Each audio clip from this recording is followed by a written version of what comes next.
Well,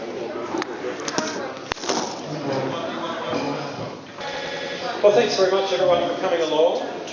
I'm Russell Harding, as you know, and if tonight turns out to be a bit boring, Thursday, door to door on roots and roots of Spanish jewelry at, what time is it? 1 o'clock? 1 o'clock? 1:30 Thursday. So I'll try not to make tonight too deadly, however. So the reason that I chose to speak on Jewish environmentalism is because, as many of you know, I've spent most of my career working in the natural resource and environmental area.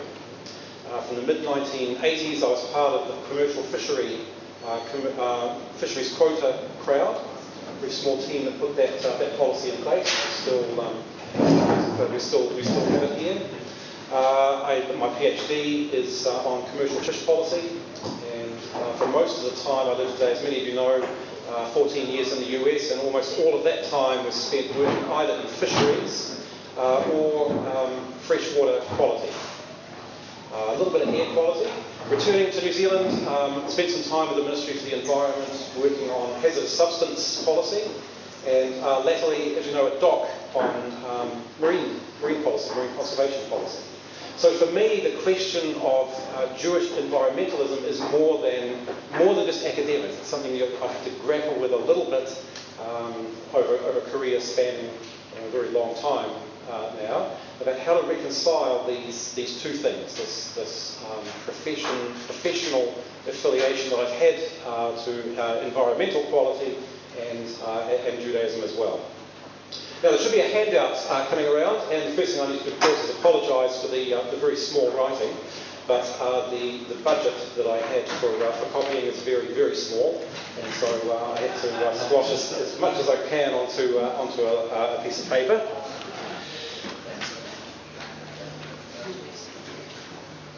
It's hard to know. We could start. There are many places that we could start in talking about this, and I'm sure that many of you, when you saw the topic, you thought, oh, yeah, there are some things in the Torah there. So what are some of the things that we know are in the Torah that place an obligation upon us in relation to nature? Your turn to talk. Yeah, Bernard. Every 7 years, the fields should be left fallow, and we may not harvest on them. That's right. And people, some in Israel, actually do that. In the 7th year, we let the fields lie. Yeah, Norman. For the first 3 years, we could not harvest the fruit from the tree. Fruit from a tree. That's right. That's right. Paula, we shouldn't. So for the first 3 years, we don't eat the fruit that's on the tree. That's right. At war, when an army is encircling a city and you want to use the trees, you have to avoid the fruit trees. Yes, I think you're looking at my piece of paper here. That in fact will be our starting point. Val touched on to start with. Yes. In Bereshit, when God creates the world and creates man, it is to tend and to guard it. So man is commanded to guard the earth. So the title here, to work and guard, was also not accidental, but also, Michelle, must be a family thing here. You've skipped ahead a little bit. Also on my sheet, we'll be talking about the Bereshit episodes as well. What else? Norman? If you're harvesting eggs, Yes. you should shoo away. That's right. That's right. Send the mother bird away while you're harvesting the eggs. Yes. Gary. You can't harness an ox and a donkey together. That's right. So you can't harness a stronger and a weaker animal together. That's right. You can't plant a field with mixed seeds. What else? There's plenty of them, aren't there? And you can't kill a mother goat and a baby goat or sheep or something on the same day. On the same day. That's right. That's right. So a mother and a calf may not be slaughtered on the same day. That's right. The place that most people start, well, when I say most people, I really mean me, I think. When it comes to environmentalism, though, is where Benoit started. Benoit, seeing you were so good with that, you could perhaps, if you're able to read the very fine print at the top there. In English.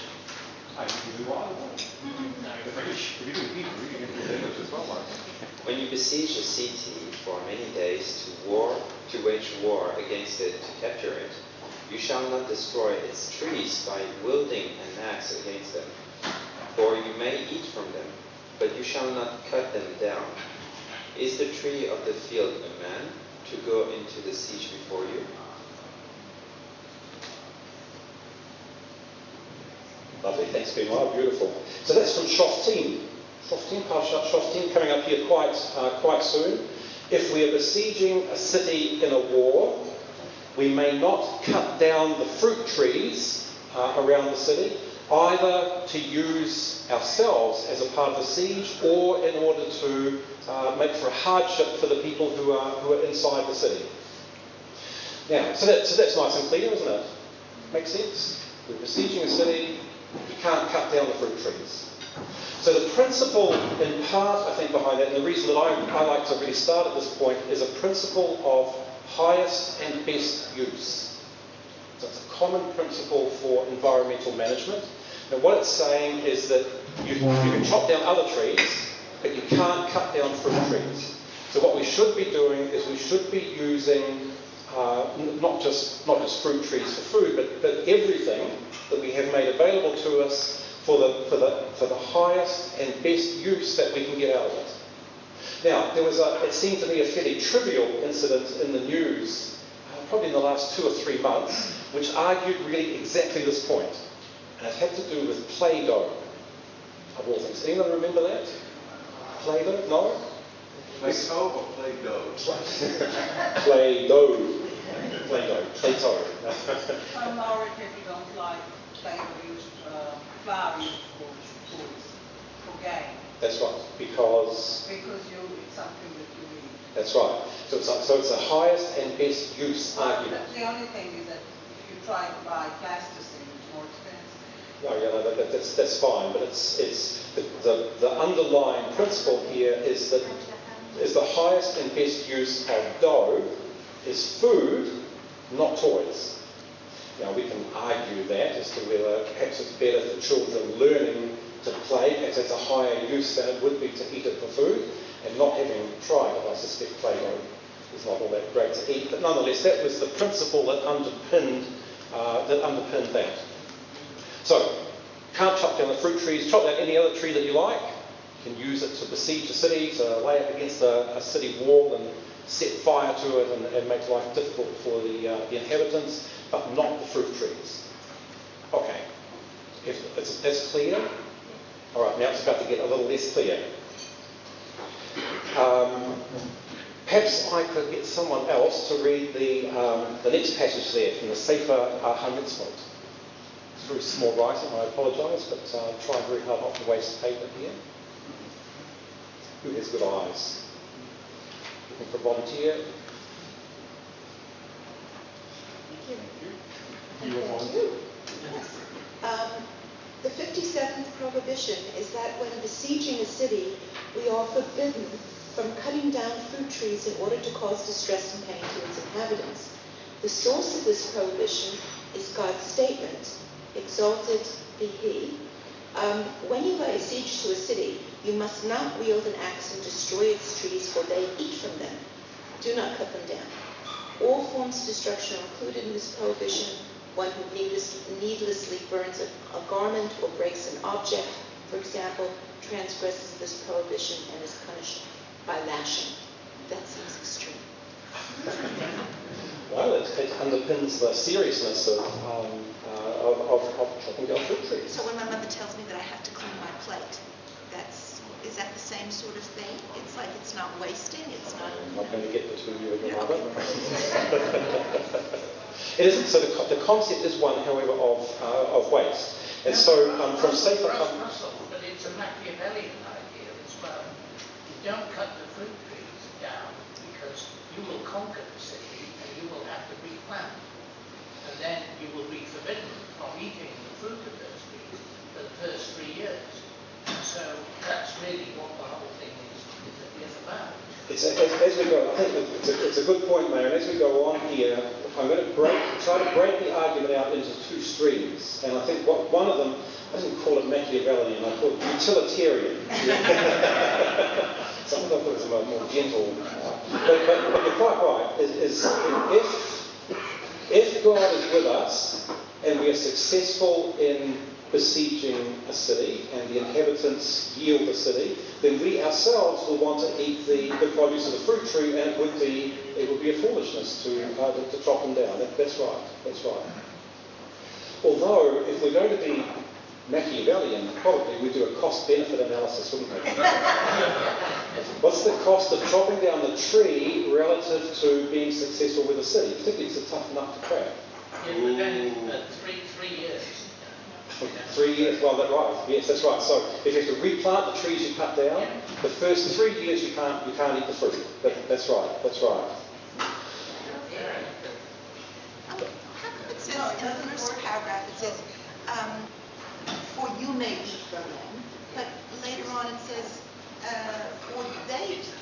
Yes. Really very different motivations. I think this whole piece. So this is from Rambam's Sefer HaMitzvot, where he listed out all of the positive and negative mitzvahs. Number 57, it's number 57 of the negative commandments. He's saying, don't chop down the trees. But in saying that, he's broadened it out much beyond, it seems to me, what Benoit so beautifully read earlier, which is really straightforward. Don't chop down the fruit trees. But what Rambam seems to be saying is, don't chop down the fruit trees, but don't chop down the fruit trees because, as Meir says, we ultimately might want to eat the fruit, but also don't chop them down because you're then depriving the people who are there of the food.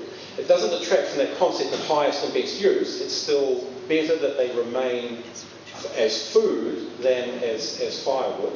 But nonetheless, we now have some reason in there as to why we shouldn't be chopping them down, because we might eat them and they might eat them. Yeah. I don't think it makes much sense what the Rambam is saying.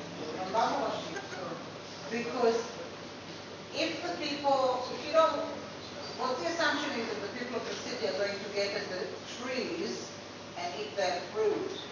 So somehow these trees are in their part, not in your part. Because if they're in your part, they won't be able to get to them to eat the fruit. But if they must be in your part, because otherwise you can't chop them. That's right. So where are these trees? Who can get to the trees? So the trees are outside the city wall. Okay, so who can get to them? We can.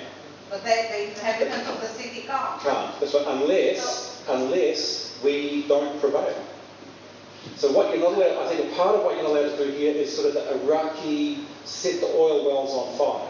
Right? So when the siege starts to look like it's not going very well on our part, you're not allowed to chop all the fruit trees down as a punishment for those who remain in the city. Like sowing the salt. Yeah, scorched earth. Well, it's a good way of preventing them from staying there. I mean, that's Papua New Guineans do it. The first thing they do is they ring bark all the fruit trees of the enemy, and the enemy has to leave. Yeah. Even if they can't beat them, they starve them. So that's right, yes. So we've been told, what we're told here, what Rambam says to us, you're not allowed to do that. Yeah. But he goes further. So he goes even further than that to say all forms of destruction are included in this prohibition. So it's not just trees, all forms of destruction are prohibited. One who needlessly burns a garment or breaks an object like a plate or a utensil, for example, transgresses this prohibition. So if I take a perfectly good jacket and I throw it in the fire for no particularly good reason, I've transgressed the prohibition. So when your mother says you need to finish up everything on your plate, it may be that she's saying exactly that. We shouldn't be wasteful. We shouldn't wantonly destroy things. Okay, so far so good?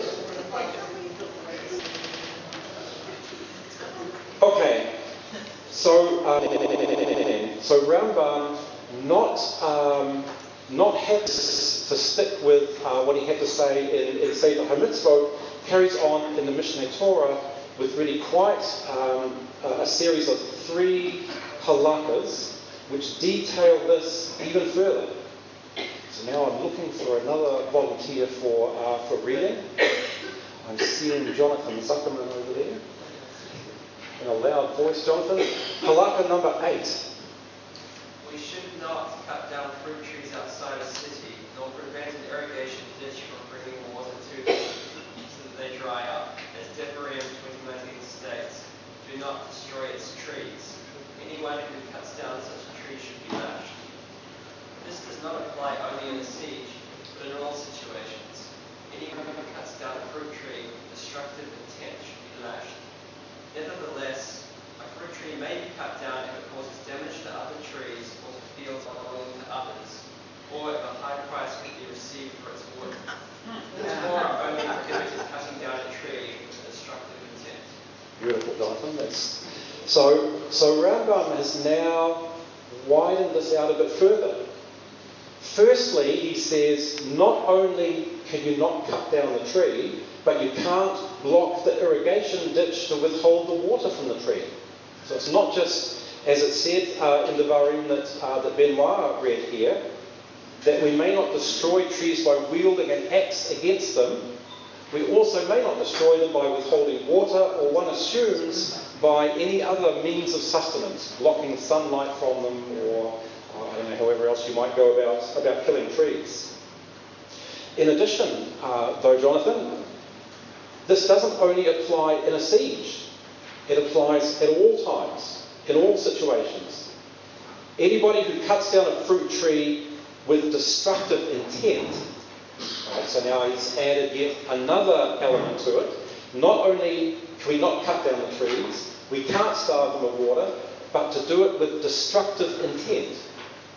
So what might be an intent that I could have to cut down a fruit tree which was not destructive? It's disease. Because it's disease. That's a good one, Janet. That's right. To maybe prevent disease from spreading to other trees. Yep. To build a house? Yeah, I would certainly make the argument. If you still have to make that sort of highest and best use. If you think that the olive tree will be better used in a house than in producing olives, by all means. If you don't have any other House. I want to put Yeah, another, hard wood. I want to put another tree that we have a highest yield. I'm sorry. I want to put another tree that we have a higher yield. Yes. So that might be another reason. So it's not destructive intent. You're saying the apricot tree is old, it doesn't yield as many apricots No, anymore. I'm not saying that. I'm saying nobody wants to buy apricots. I want to put a pear tree. Put a bit, okay. There's nothing wrong, because there's something wrong with the tree, then we would cover that. Yeah. Because we already saw that, didn't we? It may be permissible to chop down the tree if we get a good price for the wood. Sorry, business. Yeah. What else? So what we begin to see, and we're going to see just a little bit further before we take off from this, is that the original Torah halakha, which I thought was kind of clear. You may not chop down a fruit tree by wielding an axe in the situation of besieging a city, is not now, after a little bit of treatment here by Rambam, nearly as clear as that. Let's go to halakha number 9. Who's going to help me out here? Got a piece of paper that you want? No? So I haven't finished with halakha number 8. Oh, number 8. What does it mean, or if a high price could be received for its wood? It's like selling out. It's No. higher than Yeah, but it's higher and best use, isn't it? So you do the calculation here. You open your Excel spreadsheet and you say, what do I think I can earn? What benefit will I derive? What money can I earn from the fruit from this tree over some period of time? And you come up with a number for that. And then you take a look at what the local wood market looks like, and if the number for the wood is higher than you would get for the fruit, chop the tree down. But what if then everybody has the same idea, everyone cuts their trees down, and the price goes down? Well, so it's much like the stock market, isn't it? You really hope that you're one of the early chiefs of tree choppers. but your point nonetheless is a good one. At some point, Michelle chops her tree down, and the market for apricot tree wood is now saturated, and you're thinking, I might chop my apricot tree down as well. But when you open your Excel spreadsheet, it turns out that the benefit you get from the apricots exceeds the price that you would get from the wood. Rambam has no good news for you. Wait a few years, the apricot wood market will be back. So the issue seems to be more not one of the action, but the purpose. Well, it's shifted though, Nigel. That's the problem. The Devarim was really quite clear. All it said is you can't chop down fruit trees. Start means it had nothing to do with intention. Intention was added by Rambam when he says all forms of destruction are included in this prohibition. No, I disagree with you. Really? The last sentence says, is the tree of the field a man to go into the siege before you? Yes. That's a reason. Yeah, so I was going to leave that sentence to the very end, because that has always, for me, that has always been an enormously difficult sentence. What does that mean? Is the tree of the field a man? The answer to that obviously is no. To go into the siege before you. So how do you get intention out of that? Because if the tree is unable to have intention, then you must have intention. So you are interpreting the tree as your enemy. And what is being said there is the tree is not a man your enemy. The tree is something else. Okay. It's all right, yeah. No, but I've always had difficulty with that sentence. I'm also confused and troubled by your coupling of the principles with highest and best use. I mean, the starting point, you could argue, is primarily an ethical, possibly even a religious commandment. But I'm not sure where do you get this highest and best use, which is a totally utilitarian economic argument, very dubious appearance. Well, we're going to talk about that dubious parentage here shortly. So where I get it from, though, is if we're allowed to chop down non-fruit trees, why are we not allowed to chop down the fruit trees? And the reason seems to be, and I think may have put it quite well, it's because they bear food, which would seem to be a higher and better use for us. So it's an anthropomorphic argument. A higher and better use than chopping them down to use to set a large fire against the base of the city wall. So I think you said the it's not Rambam, it's either sort of the cause of the problem in referring to fruit trees, because the first prohibition doesn't specify the kind of tree.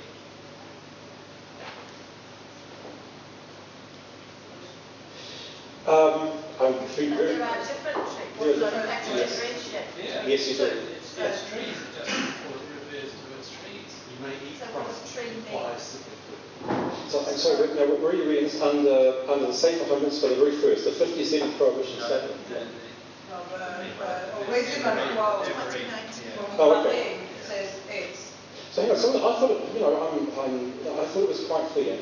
When you besiege a city for many days to wage war against it, to capture it, you shall not destroy its trees by wielding an axe against them, for you may eat from them. So if there are trees, you're right, I suppose, if there are trees that bear things that we eat which are not fruit, most of the fruit trees really, then you may not chop those down either. It also talks about trees as distinct from fruit trees. Yes. Because you might have cabbage trees in New Zealand, for example, where the It's not a fruit. The bit that you might eat. You know, we have cabbage trees where we live, and there's nothing on those that we eat. 300 years ago, you would have eaten them, and in the process of Oh, eating them, okay. you would have killed them because you eat the heart of it as the only vaguely nutritive part, I guess is the word. But they didn't have cabbage trees in the first place. They were What about trees that provide sustenance for animals? No, now that one I really thought Norman was kind of clear. For you may eat from them. For you may eat from them. Not the ducks or cats or cows. This is a bit of an anthropomorphic one, I think. You can certainly, I think, convincingly make the argument about trees. It is, however, food trees. And I think for most commentators, they understand that to mean fruit trees. I kind of interpret the phrase in terms of don't use fruit trees to make tools for war. Because it says, is it a man to go into the siege before you, kind of like to be used for the purpose of war? No, but I just wanted to point out something regarding that sentence. Because if you read it in Hebrew, כי האדם עץ השדה לבוא מפניך במצור. There's two things. First of all, there is no question mark in the Torah. So somebody decided this is a question. I never read it as a question. That's one thing. The other thing, the way I have always read it, it says, האדם עץ השדה, humans are just like the tree of the fig. And לבוא מפניך במצור means that it should, the fate of the tree shouldn't be worse than the fate, the tree shouldn't be paid, shouldn't be made to pay for the fate of humans. So I never read it as a question like that. That's right. No, I never read it as a rhetorical question. I read it as a statement. Yes. Okay. So Rambam begins to widen this out into not only trees, but the destruction of anything. A glass, which for no good reason we throw in the fireplace, falls under this prohibition. Collectively, known for us at least as for the mitzvah of Bal Tashkit, the prohibition against wastage. Sorry? Except weddings. Now you're going to want to argue there, Gary, you more than anyone else is going to want to argue there that there's a much higher ingredients than Now, how does this act as a prohibition in warfare? Does it have any relevance whatsoever? to warfare. Yes. In today's technology, Yes. there are many things that get destroyed, including olive trees and groves. Right. So how does this influence, if at all? Yeah. So for those who are interested in environmentalism, in the modern concept of environmentalism, who are Jewish, normally this is the place to begin. So Bal Tashkit, no waste, no wanton destruction. It doesn't, on its face, I think, Norman, it doesn't say anything about warfare particularly. Although certainly the destruction of olive trees, you might have thought, in waging a war, would have been captured by this. But they didn't need to have siege engines. They just walked around the city and blew their trumpets and the walls. Yeah, that's right.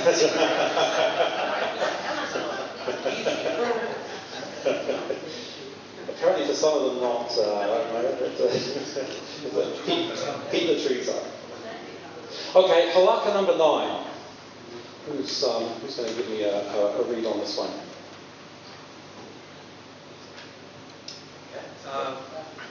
It is permissible to cut down any non-fruit bearing tree, even if one has no need for it. Similarly, one may cut down a fruit bearing tree that has become old and produces only a slight yield, which does not warrant the effort required to care for it. What is the yield that an olive tree must produce to warrant that it should not be cut down? A quarter of a cup of olives. Similarly, a date palm which yields a cup of dates should not be cut down. Okay, so there we are. Now, a clearer distinction between fruit trees, so for Rambam, fruit trees, and any other kind of tree. Any other kind of tree, pretty well do what you like with it. For good reason or not, particularly. But for a fruit tree, we shouldn't cut it down, as we saw earlier, with destructive intent. So we can have some other intent, like a good wood market, but not that. And then finally, halakha number 10 gets us. I thought all forms of destruction. What happened to all forms of destruction? Well, I know. I have no good argument here. All I've done is presented the arguments that we've been presented with. No care and no responsibility. Pretty well.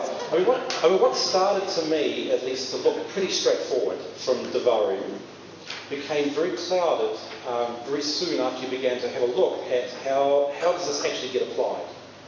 So, and even some have argued even the Devarim one is not entirely clear.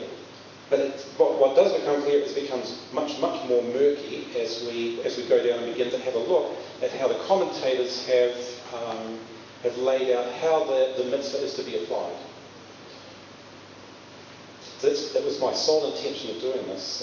Actually, it was just is to point out that what appears to be simple ends up, after the commentators get hold of it, being not quite so clear. Okay, and finally, if someone could do halakha number 10, just to finish this up with the concept of bal tashkit, of waste. Oh, yeah, please. This prohibition does not apply to trees alone.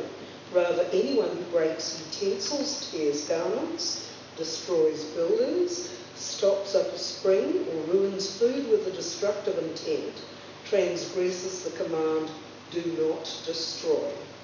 However, he is not lashed. Instead, he receives stripes for rebellious conduct, as instituted by the sages. Lovely, thank you. I always took out all the stuff about lashes, but it is a part of what's in there for the Mishneh Torah, so I left it in. So halakha number 10 makes it really, really clear: no waste. So not only should we not take more from the soup, take more bananas than we know that we can eat before they go off, right? But for any object that has a use for us, we may not destroy it. It should be used for the purpose for which it has been designed. Right? So that's, in terms of those who are interested in the environment, at least with a somewhat Jewish bent, is the way that they've understood what came down from Devarim originally. No waste. And so in modern warfare, you should not bombard a city just to bombard it. You should have a reason. Well, I think that's yes. Well, you would certainly hope. Yes. Yeah. I think it gets trickier a bit, right? So let's assume we have a reason for laying siege to a city in a modern day. The more difficult problem is particularly with modern warfare. Which building? Yeah. So what if you destroy trees? So if you destroy fruit trees, like olive trees, for example, which do get destroyed now and again, is that not captured somewhat clearly here? I don't know. I'm not a military person. Thankfully, I really would have thought you could mount a good argument to say that, in fact, that is captured. You really shouldn't do that. Or most certainly, here's the bottom line of it. You most certainly should not have the intent to destroy the trees for the sake of destruction. If they're, I suppose, collateral damage, you might want to perhaps try for some kind of a different argument. But I think Bal Tashkit is really kind of clear. Don't destroy the fruit trees. It goes much wider than that. Don't destroy garments or utensils or plates or anything like that. Linda? Especially if you destroy trees or any sort of vegetation, you're going to upset the empathy of the earth. And you'll get to end up with a barren land. Oh, there you go. Because sort of a much more modern environmental sense, that's right, isn't it? So there are plenty of people arguing with climate change that the deforestation or the cutting down of large tracts of trees or bush is in fact a problem. Any tree. Sorry? And any trees, not just fruit trees. That's right, any trees, not just fruit trees, that's right. No, that's exactly right. But according to this, you could cut down non-fruit trees. You could Even if you don't need them. Yes, that's right. That does feel like wanton destruction. Yes. Oh no, I think that's right. Oh, but then also, can you also explain what's the difference between stripes and lashes? Oh, I have no clue. Just find out. Makot is the tractate of the Talmud that deals with that. Oh, you're just sending me to go read it You myself. can go, that's exactly so. It's in the library. How do we look then at the wholesale destruction of rainforests in order to plant trees, the palm trees? Exactly. Highest and best use. Well, the highest best use there is coffee, surely. Well, I think would we not look at that the same way? Well, the way I would interpret it, one is providing food for human people. Yes. And surely that's the highest and best use. That's and right. yet it means making major changes to what has evolved naturally. Yes. Yeah. But so Ecosystem. So just before you get there though, David, so far what we've dealt with is, where we started with is don't chop down the fruit trees. Right? You might need them for food, people in the city might need them for food. That was widened out to a wider prohibition against wastefulness and wanton destruction. So far the focus has really been on us. It didn't, Rambam or nobody else really said, look, don't chop down the fruit trees, but also don't chop down the other trees because we might need them for carbon sequestration or whatever purpose you might want them for. All he said so far is don't chop down the fruit trees because they provide food, and don't wantonly destroy things which may be useful. That's it. So I think the idea that you have is a much more recent environmental innovation. That didn't come out of this. So we're trying to suggest that we should live our lives according to our code, then we have to be able to apply it to the contemporary world. Well, we're going to get to that. That's why they put a limit to actually to the yield, right? Actually, if you that's the calf. Calf. That's right. So an olive tree that yields less than a carb of olives may be chopped down for the reason I think someone over here gave, that is, plant a new tree that gives you a much higher yield after 3 years. No, that's not the reason. The reason given is that it's too expensive to care for it. That's what he says. They become old and produces only a slight yield, which just does not warrant the effort required to care for it. No, because you might not plant another olive tree. You might put it to lawn or something. Well, waste, still a provision of waste, because if you're exceeding resource, both time, money, as well as water and sunlight, everything else on a tree that's a poor yield, even if it's not an olive tree, by expending those resources on an olive tree that's a poor yield, even if you plant an apricot tree, it's less wasteful. Sure, but is it is written that that's not the reason. The reason is economically, purely economic. Yes, that's right. It's yield. It reaches some very minimal level, and then you're permitted to plant a new tree.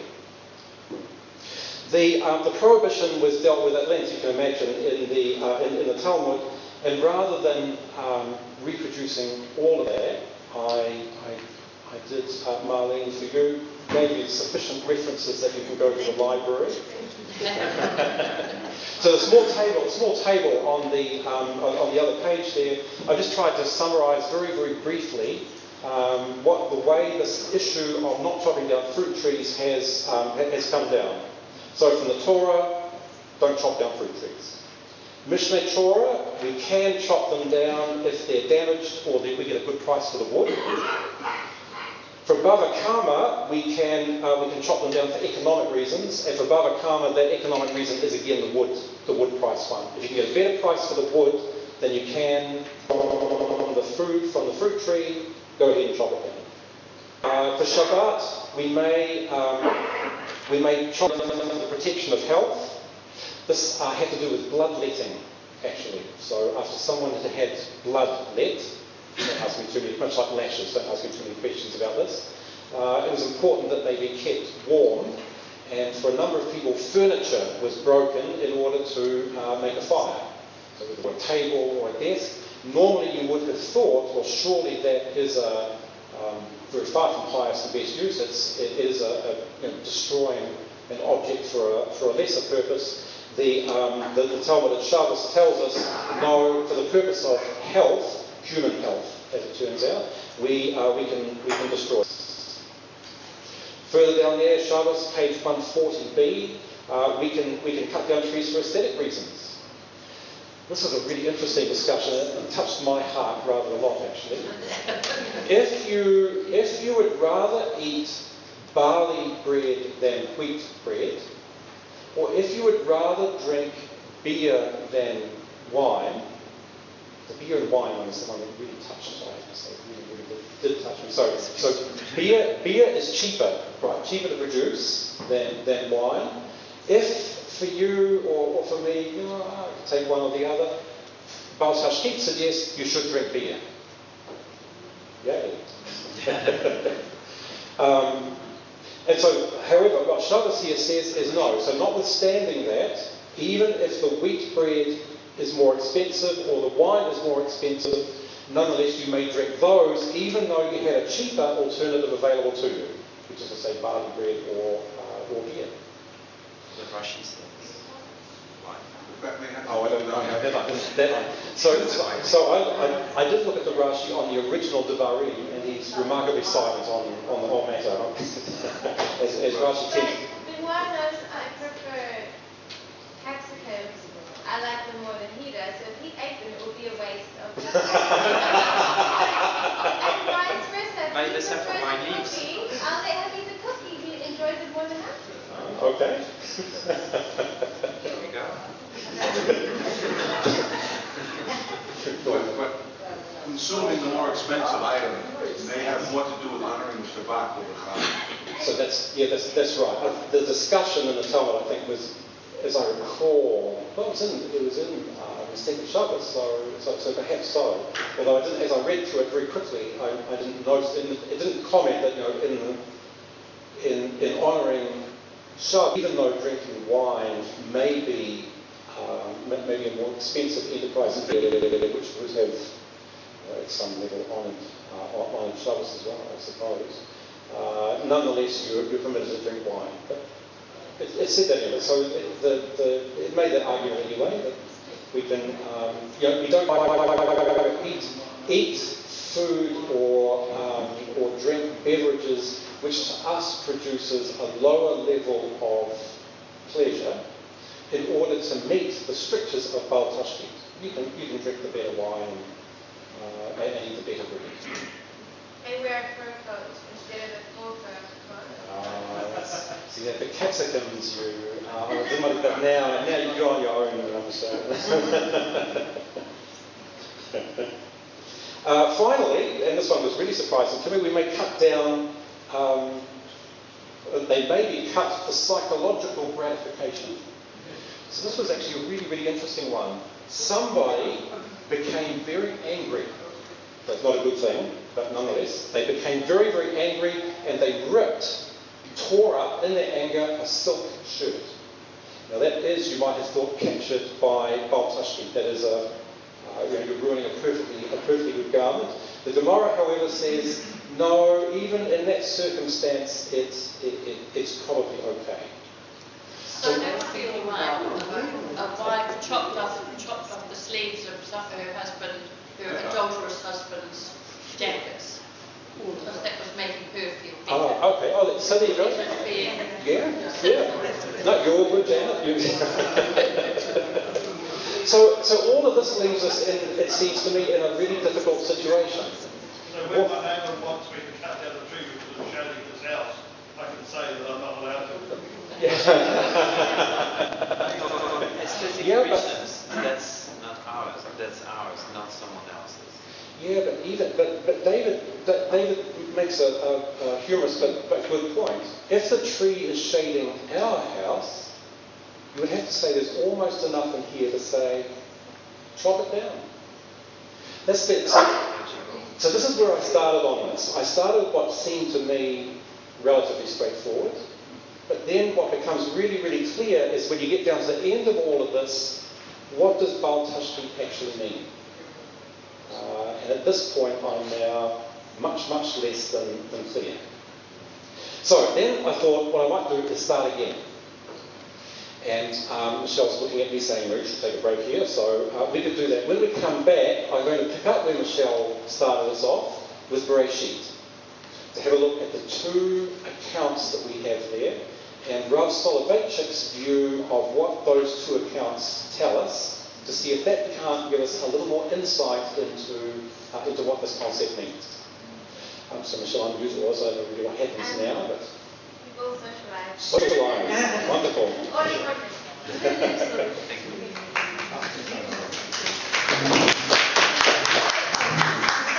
It's too hard to put it on your hand, just leave it on the table. Oh, I see. Yeah.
They're always asking for some people from Wellington. Yeah, desperate. Years ago, I gave a talk about the Hebrew calendar. Yeah. Well, partly on the basis of what you've done for us. Yes, and then it was more about the calendar, but here are some of the elements of it too. And maybe like if they ask for volunteers, I might say, because I'll put the subject. They had one, I didn't go to last year, so it was the year before. They were I think they only had them every 2 years. They wanted Wellington to hold one, but we don't. We don't have the resources. And also they had an interesting point. They said the building like in Auckland, because they have a school, they have a small classroom, and it's really nicely set up. I mean, not set up. I mean, it ends up. It's already the. It's nice to have all those spaces, and you can distribute people. People that want to come are going to come from the place in which it's situated, and relatively much smaller congregation. So it makes it doesn't make sense to have it here, does it? Yeah. They were really trying to push us into doing it. When I went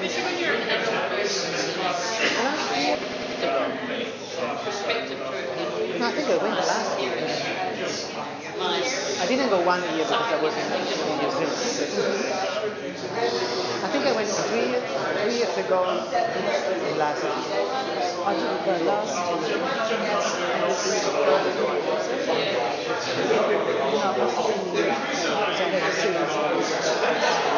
And I thought last year was the organization was better, and it seems like it was good 2 years ago too, but it was on Sunday and Monday, and Monday really doesn't work because people have to go to work. So, and I enjoyed what they did last year. We had services in the morning, and then we had a quiet Shabbat, and then until Havdalah, and afterwards. And I really loved it because they did that the year before that I went to, and that's the standard way. They have Linwood in Australia, and swings between Melbourne and Sydney. I think mostly Melbourne actually, because that's where the biggest population is. So I was in Melbourne for 1 year. I was just gobsmacked with the sort of like 15 choices for every session. And of course not knowing my way around the large campus in which it was held, one of the Monash campuses. I was a bit overcome, yes. But the choice was huge. But I think it's a good, I actually like that it's, I mean, it's a Jewish event. Let's say it's good and not shy away from it. Right, no. And have a quiet Shabbat. But don't they have those shuls having their own individual services on the Saturday, or did they have one on the Friday night and the other on the Saturday morning? Oh no, they were at the same time. They were sort of like there was Orthodox service in the shul, and temple. Then at the rabbi who came for 2 weeks to get his few talks, and they had service at the went here, opposite. Oh yeah. Sure. So they had a room there, and then there was a humanistic service, and it was in the basement of another building just around the corner. Actually, I went to that one because I thought it would be interesting. Because I thought, it's different. Well, let's try something different. Yeah, but not a lot of prayer. Actually, no prayers at all. So I felt that was a little bit.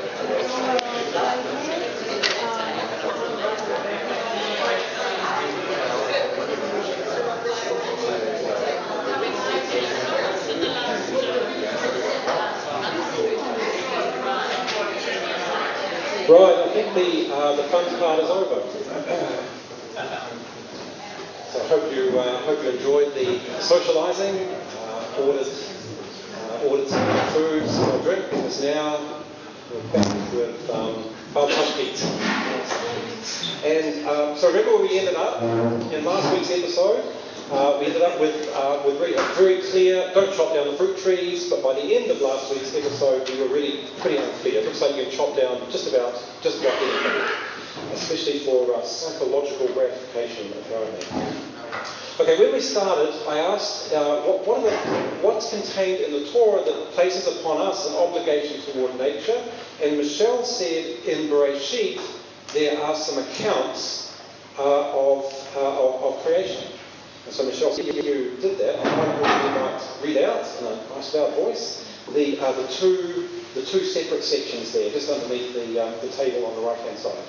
And God said, "Let us make man in our image, after our likeness, and they shall rule over the fish of the sea, and over the fowl of the heaven, and over the animals, and over all the earth, and over all the creeping things that creep upon the earth."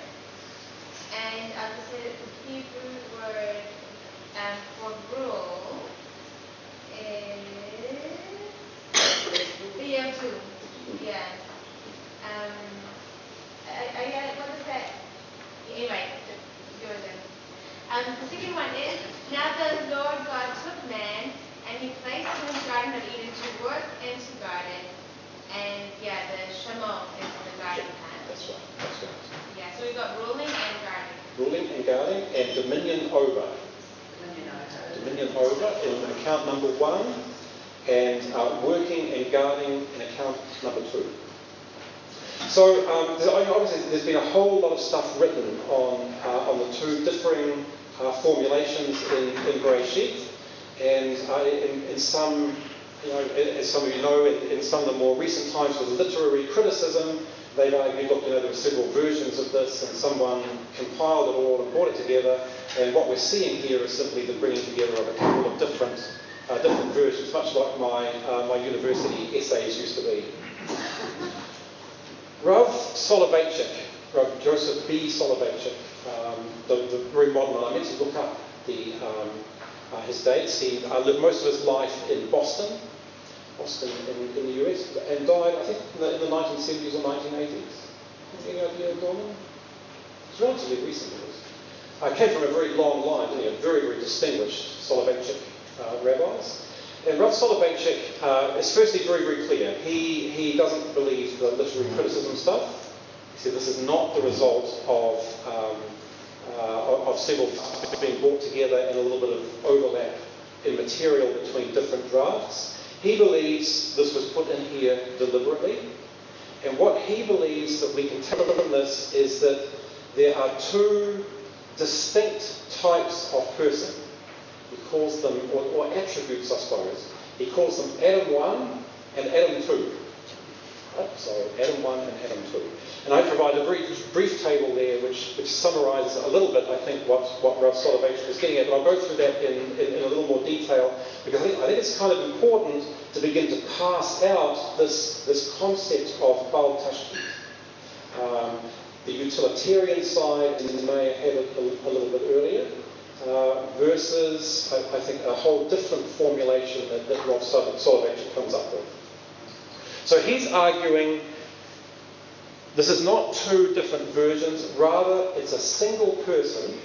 So I, myself, each one of us has within us Adam 1 and Adam 2, and we bring attributes from each of those small passages that you just read, Michelle. That's what Rav Soloveitchik said. Those who are interested, Marlene, off to the library, The Lonely Man of Faith is where he delineates, and then in a subsequent essay, Majesty and Humility, very tremendous essay, he then delves even further into it. We can't do that. We can't do that here. We can certainly do a bit about Adam 1 and Adam 2. Adam 1, okay, so just to keep in mind, Adam 1, dominion over, right? Adam 1 has a drive for creative activity and immeasurable resources aimed toward that goal. He's goal-oriented, Adam 1. He has an outstanding intelligence, and it's an intelligence which is brought to bear on that goal, which is to say, exercising dominion over nature, or another way of thinking about that is exercising a level of control over nature. God put Adam 1 in the world to be himself.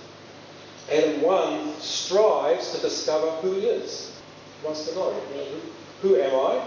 And he does that through the exercise of control over nature.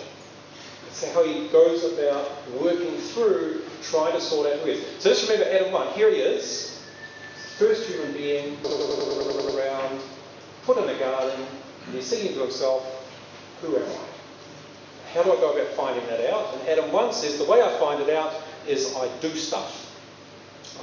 I look around what I've got here and I impose myself on it, and in doing that I try to discover who I am. Sorry, Janet? And I said about naming things. And he names things, that's exactly right. So he exercised some control over naming, that's exactly right, Janet, yes, yes. He decides for himself that his objective is to live with dignity. It's a central part. So remember Soloveitchik's second essay, Majesty and Humility. Majesty comes about through the exercise of dominion with dignity for Adam 1. He's aggressive, he's bold, he's victory-minded. He tries to imitate his creator by engaging in creative work. He's given a garden and he tries to control it and shape it and make it bend to what it is that he wants. He is, we may have read, he is a utilitarian in that regard. I think Adam 1, using his intelligence to try to shape what he has in the way that he wants to have it. Dignity is not measured by inner worth, but by accomplishment. Adam 1, it's what you do that counts. He is, however, a social being. Adam 1 likes to communicate with others, he likes to tell others what's done, he likes to hear from others what they've done, and he likes to try and do better, I'm sure, than they have done. Adam 1 is never alone. He always wants to be with other people. Remember, in this account, Adam and Chava are created at the same time. Right, in this account of Bereshit, he always has someone that he can talk to. He faces a challenging environment. It requires complex tasks, and he seeks to be the master over all of that. His helpmate, Chava, yes, is his partner in doing that. Right, Adam 1. A couple of other quick things here Soloveitchik says. Dignity, so he wants to live with dignity. Dignity is acquired through using nature in order to do what it is that he wants. Dignity is the peak of success for him. Yeah, that's it, Adam 1. So kind of interestingly, Soloveitchik writes an awful lot. In Lonely Man of Faith, there's a lot that he writes about Adam 1. What is clear, though, is that Adam 1 is not Soloveitchik's preferred persona. And what he writes about Adam 2 is much, much less, but in some respects, much more powerful. Before we get to that, right, remember where we are. 2 accounts in Bereshit. Account number 1 that Michelle read out, to exercise dominion over, or to control nature. Russell Soloveitchik says, Adam 1, goal-directed, uses his intelligence to shape the world in which he finds himself to his own desires, to his own conception of what it should look like, and in doing so, he seeks to find himself, who he is.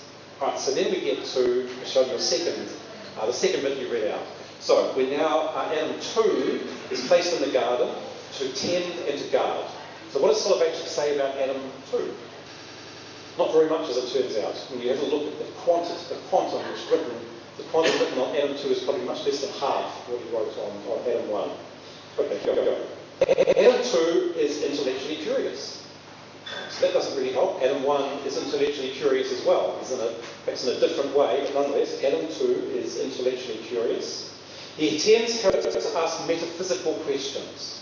He doesn't want to know what should I do, or how do I bend this bit of nature to my will. He asks far more metaphysical questions. What is this?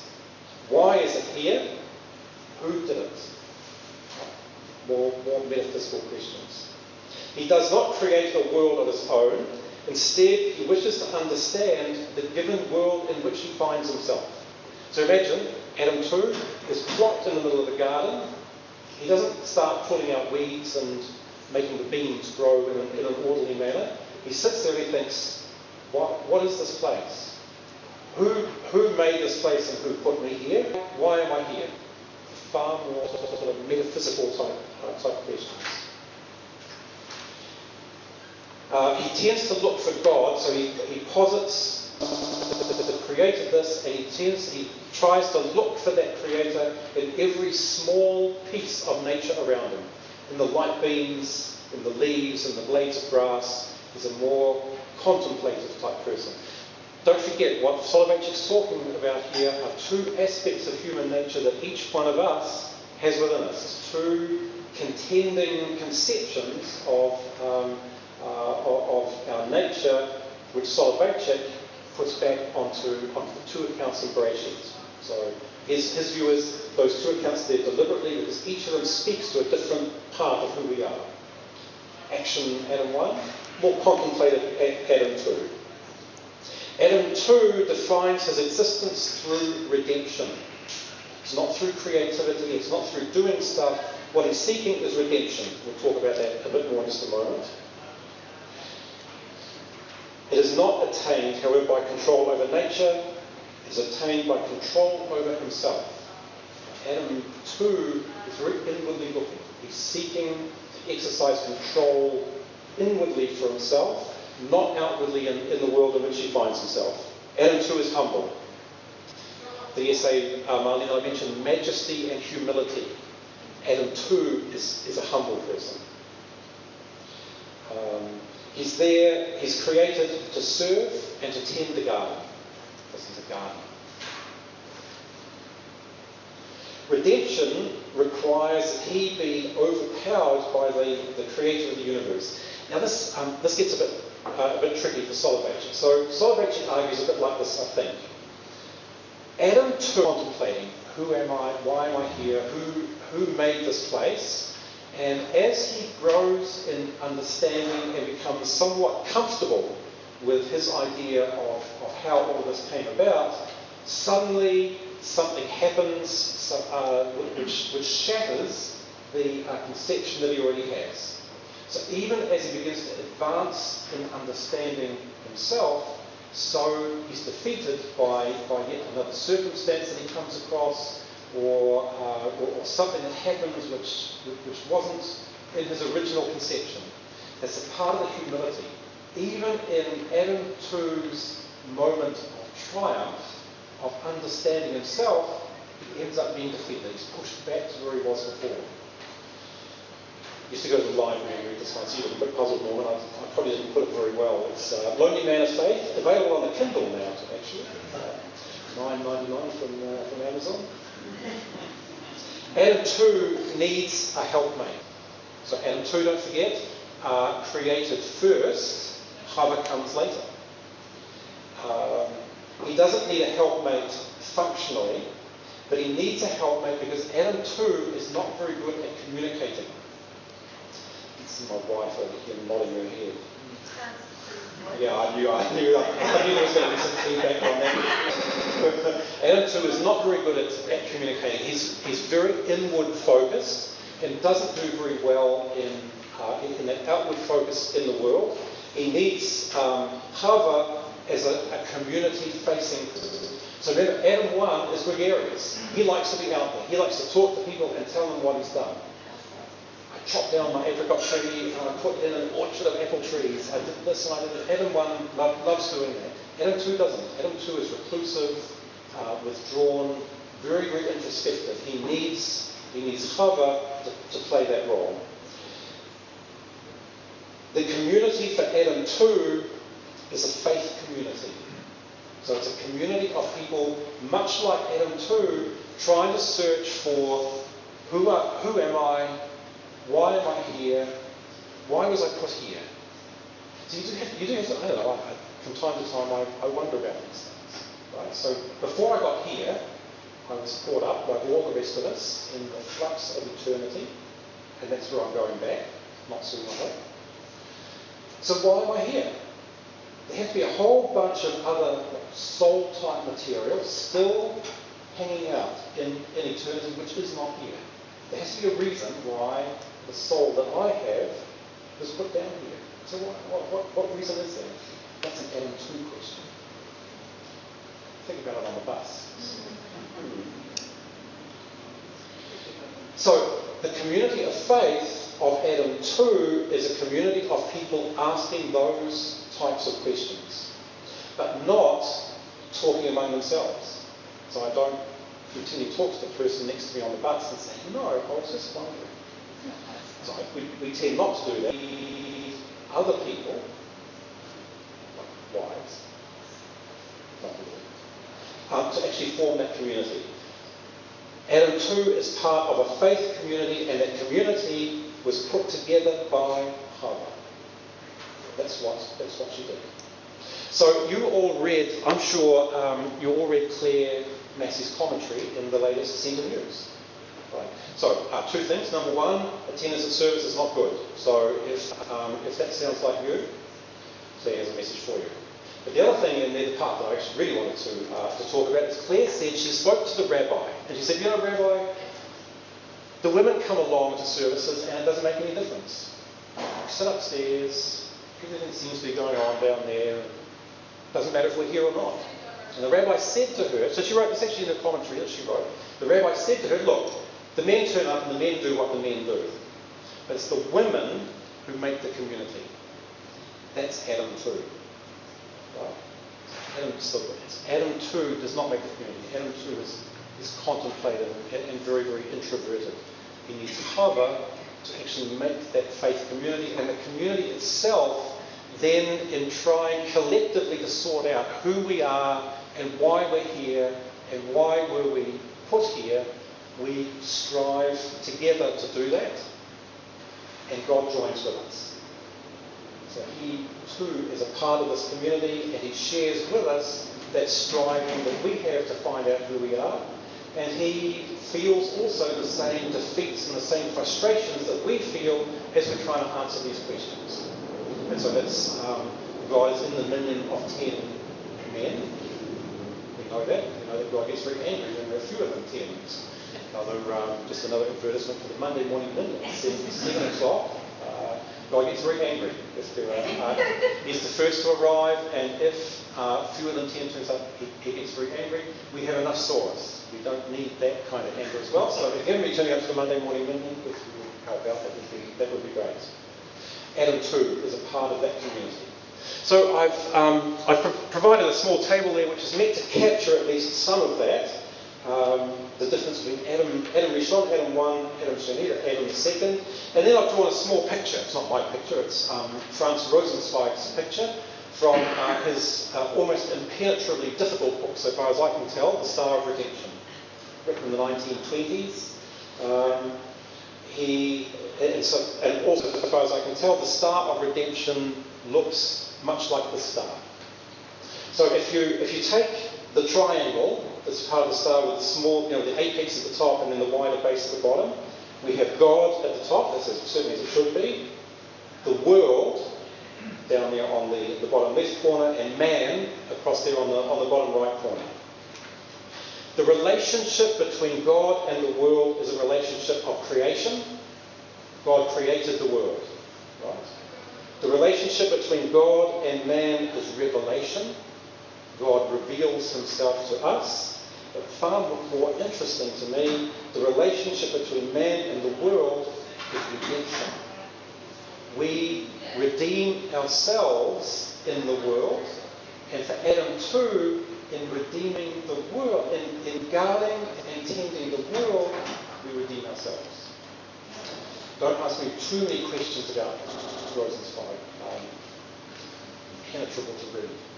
Now, the reason it seemed to me that all of... So, let me stop just for a moment. Does even just a small come out of that?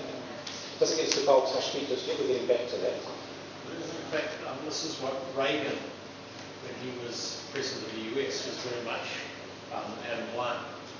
That's right, yes. And in fact, he was very clear. My job was to subdue the earth. Yep. Was he redeemed? I don't think he don't think he knew enough when he was dying to know whether he was redeemed. That's next. So, going to say something? No?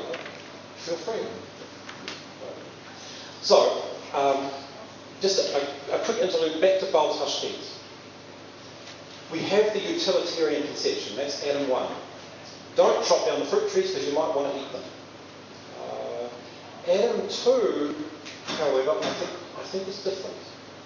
Don't chop down the fruit trees not for that utilitarian reason that, if I chop them down I won't be able to eat the apricots, but, and this is where I struggle a little at least, but don't chop them down because they have some intrinsic worth of their own, which suggests that they ought not to be chopped down. Is the tree of the field a man that it should go into battle? The answer to that is no. So the tree is not a man, but for Adam too, the tree has an intrinsic worth, which he's probably not going to want to have the argument whether it is better or worse or different than that of a man. It has its intrinsic worth. So we went through all of the very confusing commentary where it seemed very clear, don't wield an axe against the fruit tree, which then said, well, okay, so sometimes you can wield an axe, particularly if you can get a better price for the wood, or you can rip a silk shirt if you're very, very angry. Soloveitchik provides us perhaps a different way of looking at that. That conception is fine, I think, for Adam 1, but Adam 2 tends to look at the garden that he's been given to tend and to guard in a whole different way. Right. So far, so good? Okay, so here's now the key question. I know we've gone through this long discussion because the key question here is this. If I've worked in the environmental area for a long time, and there are plenty of really, really good environmental organisations out there, and so without advocating for any one of them, the World Wildlife Federation, New Zealand Forest and Bird, Sea Shepherd if you want a high sea adventure, Greenpeace if you're going to climb up on the American oil ship. There's the whole range of environmental organisations out there that you can join. Do we fulfil our Torah obligations by joining civil society environmental organisations?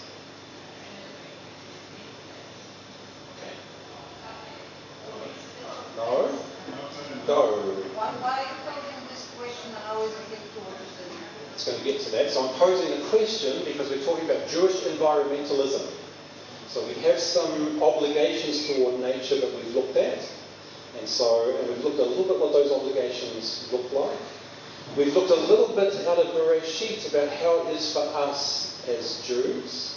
What I now want to know is, can we, as Jews, fulfill the obligations we have from the Torah by joining a civil society environmental organisation? You might have difficulty in combining the other one and the other two. So I think that's a good... You might by joining these organisations, there's a possibility that you emphasise the Adam 2 to the exclusion of Adam 1. Yes, there are, but Gary, you're very perceptive, I think, Gary, because you're right. There are a lot of Adam 2 people in those organisations as well. And it's, for me at least, it has been, for a lot of my professional life, actually a difficult thing. Sorry. I thought we need both Adam 1 and Adam 2. It's not we need, we are. That's right, but I mean Yes. that Adam 2 keeps Adam 1 in check and vice versa. That's right, that's right. And that's these protest organisations, environmental organisations aren't that. Yeah. Oh, just forest and bird does good work. Yeah, plants and healthy birds. I don't ask them too many questions. They do good stuff. Yeah, Norman. It's like saying, I gave it the office, don't bother me. Yep. Yeah. I recognize that. I recognize why you're doing it. I recognize that you need money. Here's a check. Yes. I feel good about that. But the point of the matter is that you first have to inwardly understand who you are in order to do that. Maybe with Kavana, and I don't know if that's really the right word for it. I think that is a good word for it, I think, Norman. And that's, I think, one of the problems is that I've faced in doing this is that it's very easy. I think you're right. It's easy to write a check to Greenpeace and say, all right, I feel good now. Get planting trees and saving whales and doing stuff. So I don't have to.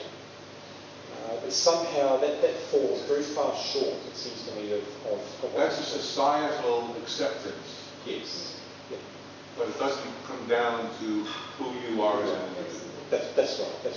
We do this all the time. It's not just the environment, is it? I mean, there are poor people out there, and don't want to come in contact with the great unwashed, so I write a check. So fine, so it's a mitzvah, you're supposed to support poor people. I go write my check and I feel good. The other issue is that the other danger in these organisations is sitting on one particular objective to the exclusion of others. And in Judaism, the human life, has got the highest quality value, if you like. And Jack and I noticed that when we lived in England many years ago. Those days, probably still today, the English were very careful about their pets, their dogs. And all these laws and societal rules about how one treated one's pet, whereas the upper middle class would send their children off to school at age 5 and they didn't see them again until they were 18. And the common point, so they'd rather be a pet than a child. So I think the danger is here that you'll have a higher value to a tree than to a human being. Yes. And that is not Jewish. No. So you're right, Gary. The Jewish garden has 613 flowers in it, actually. 613 mitzvahs, and the application of all of those forms Jewish life. That's right. And so, and as you know, it's we're really not supposed to choose one over the other. One is more important than another, but who's to know? It's the application of all of those is what makes us who we are. 610 of them can be sacrificed for a human life. Well, it's quite simple. If we're not in that situation, 613. So we get to, Gary, we do get to that a little bit. On the second page there, I just at random, completely random, took some ecological values. This has nothing to do with Judaism. I simply went to Google and I said, bring me back ecological values. And this is what I came up with. So this is a not unusual list, I think. These things, which is to say species, count, whether or not there is anybody to do the counting. Right. That's Elizabeth Taylor, isn't it? I don't know. I heard that as a different thing. If a man has an idea in the bush and there's nobody around, is he still wrong?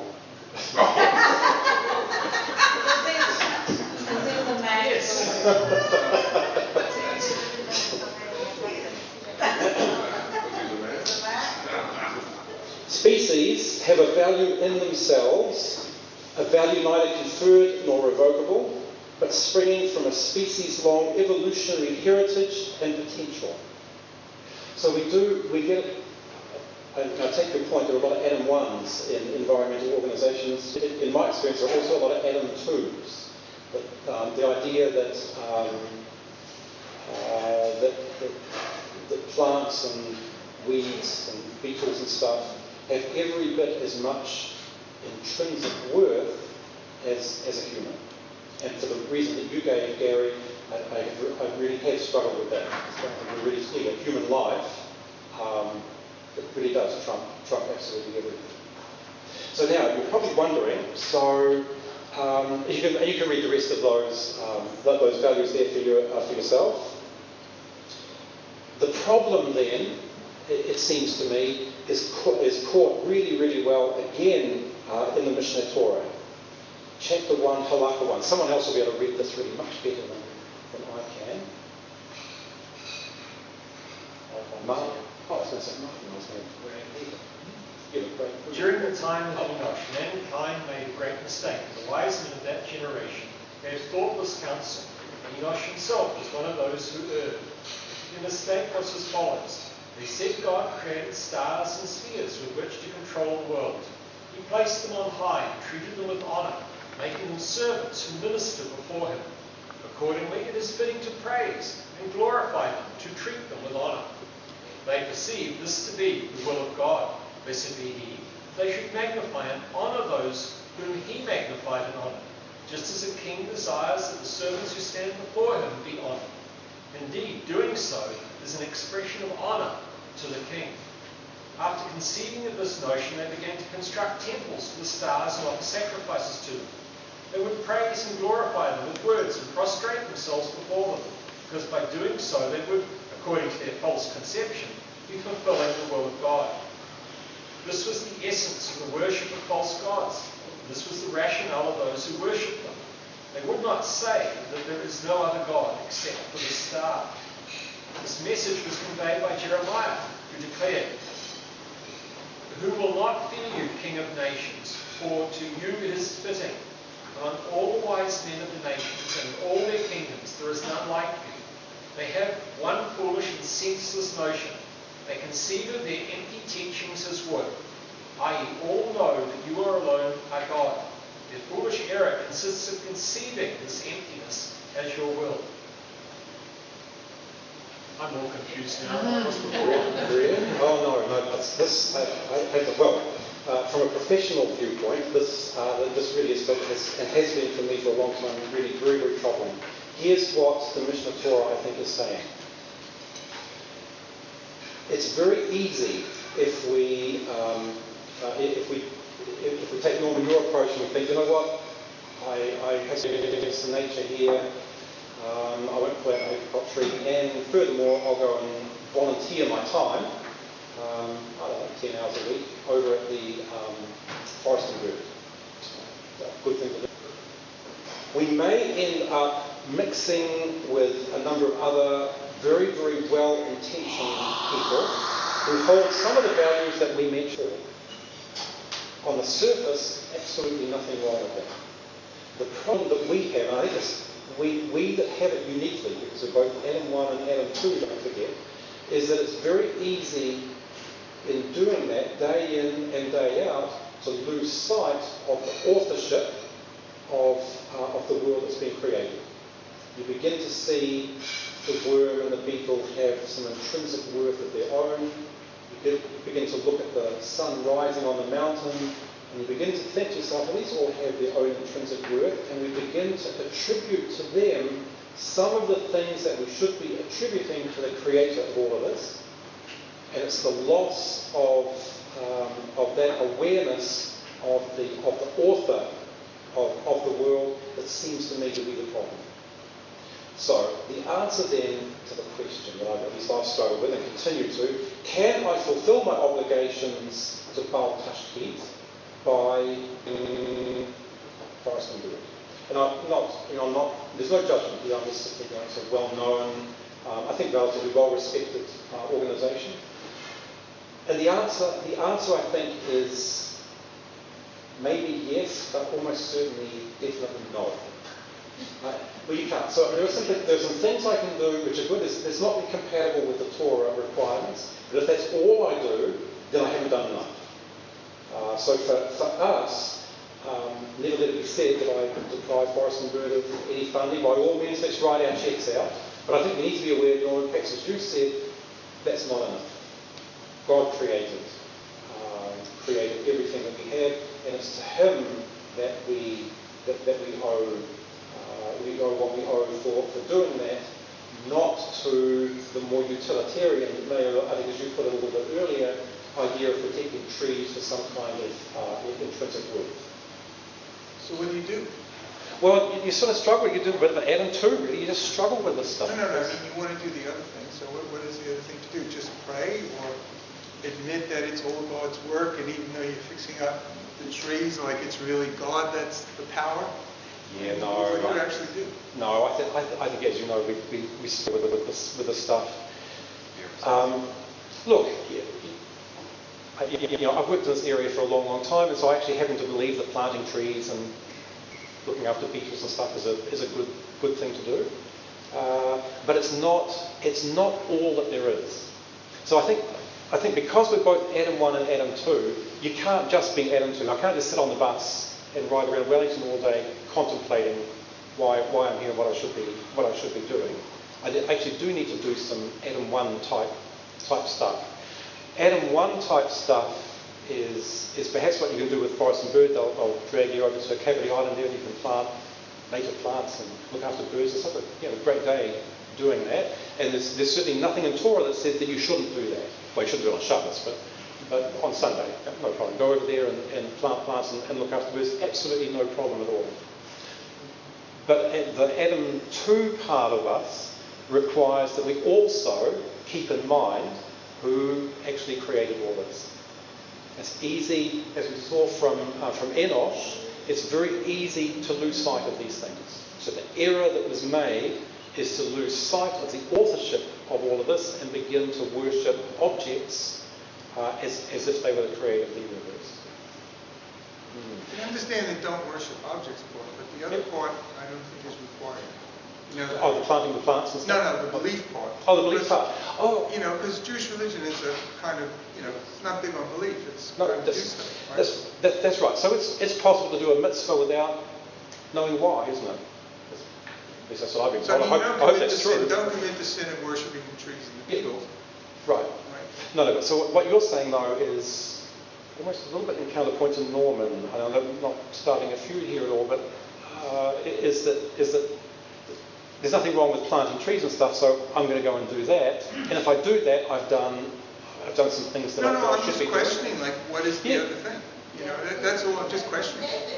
Well, I think that's right. So the other thing, in addition to the planting, is just to keep in mind exactly where all of this came from. It's easy to lose track of that. And that's the admonition from Mishnah Torah. Enosh erred by losing sight of that authorship.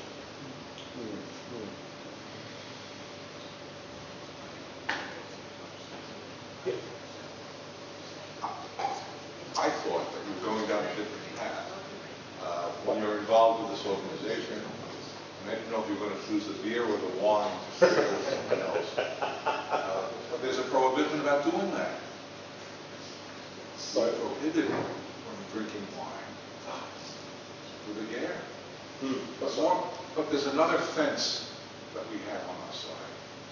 And that's the phrase, you're absolutely reminded of the creation and who did it and what you have to be thankful for. Yes.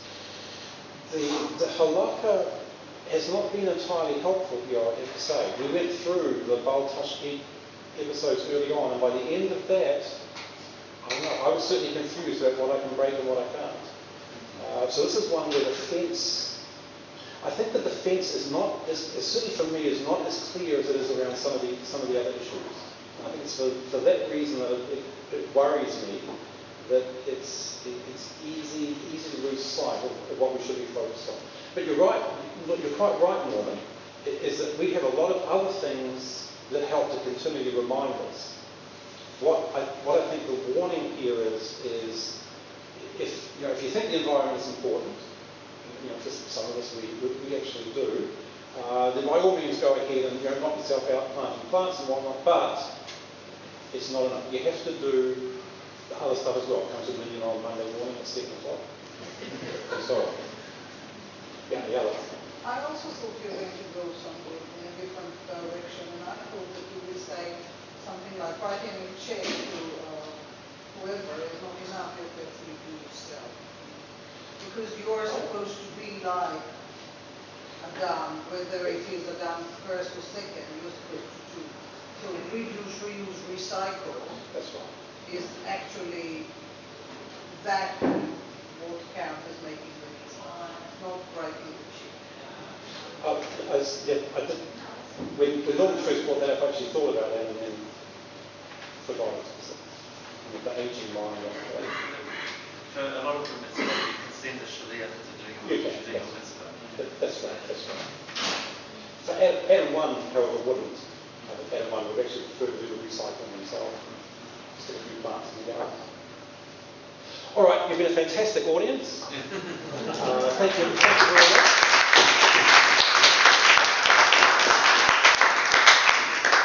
Back to Michelle. Thank you very much. Thank you very much, Russell. first time I've heard you speak ever.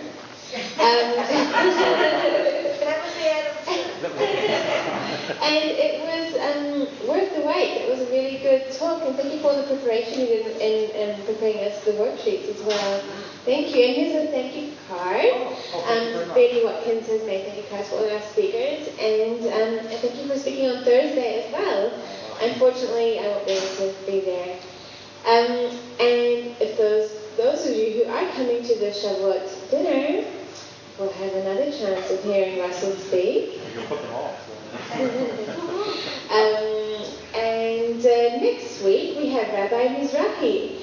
It's his second time speaking at Ora Torah, and he'll be doing a taste of Talmud.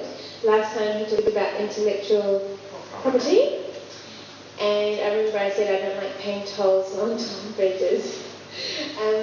But anyway, this time it'll be different, a taste of Talmud, and yes, so thank you. He does a great job.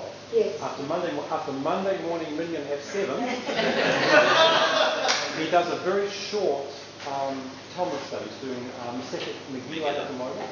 He's fantastic. He's really, really knowledgeable. Yeah, and Talia's muffins. Well, Talia's muffins too.